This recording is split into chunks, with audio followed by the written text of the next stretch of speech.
Halo semuanya, perkenalkan nama saya Dewi Ratnasari Tamba, saya dari Prodi Ilmu Hukum kelas D. Tugas mata kuliah Ilmu Negara membuat video tentang teori asal mula negara, dosen pengampu Bapak Helmi Bohemia, SH.MH. Teori asal mula negara yang akan dijelaskan di sini adalah teori perjanjian masyarakat, teori ketuhanan, teori kekuatan, teori patriarkal, teori organis, teori patrimonial, teori alamiah, teori historis, dan pandangan pemikir Islam.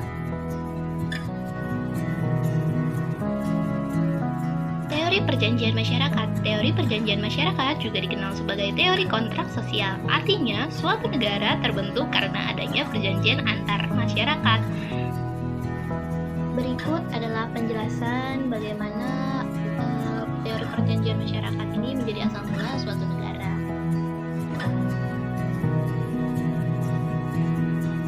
Secara tidak langsung, kekuasaan sebuah negara berada di tangan rakyat, karena rakyat yang menentukan pemimpin serta wakil rakyatnya.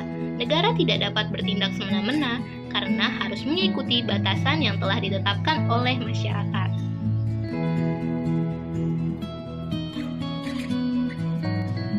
Teori ketuhanan. Teori ketuhanan ini sering juga disebut sebagai teokrasi. Teokrasi meyakini jika negara terbentuk karena kehendak Tuhan.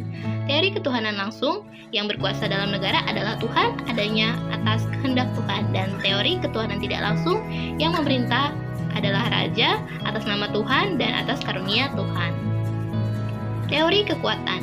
Teori kekuatan, negara terbentuk dari penaklukan dan pendudukan. Negara dilahirkan karena pertarungan kekuatan yang keluar sebagai pemenang adalah pembentuk negara. Faktor kekuatanlah yang dianggap sebagai faktor tunggal utama yang menimbulkan negara.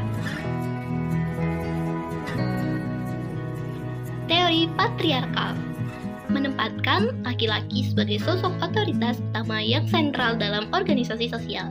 Garis keturunan ditarik dari pihak ayah. Keluarga berkembang dan menjadi beberapa keluarga yang dipimpin oleh ayah. Keluarga berkembang menjadi etnis, dan negara adalah pengelompokan dari beberapa suku dan etnis. Teori organis. Negara dianggap dengan makhluk hidup. Individu yang merupakan komponen-komponen negara dianggap sebagai sel-sel makhluk hidupnya. Itu penjelasannya.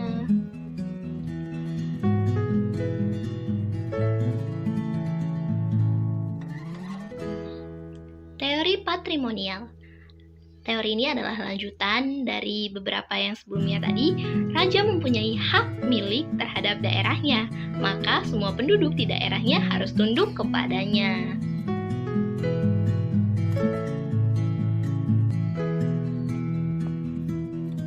Teori alamiah atau hukum alam. Teori ini mengatakan jika hukum alam tidak dibuat oleh negara, namun ada karena memang menurut kehendak alam. Selain itu, secara alami, manusia adalah makhluk sosial dan politis yang perlu mendirikan komunitas untuk mengeluarkan pendapat serta menyumbangkan pemikiran.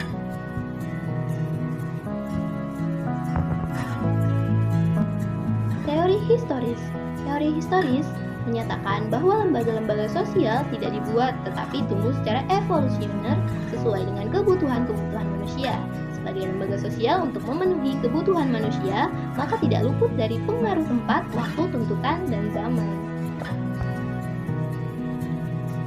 Pandangan pemikir Islam.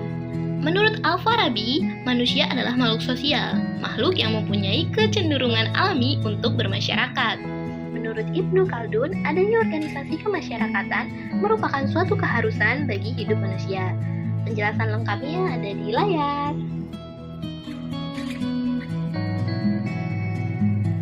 Terima kasih semuanya. Saya Dewi Ratnasari Tamba pamit. Jangan lupa like, subscribe, comment, and share. Bye-bye.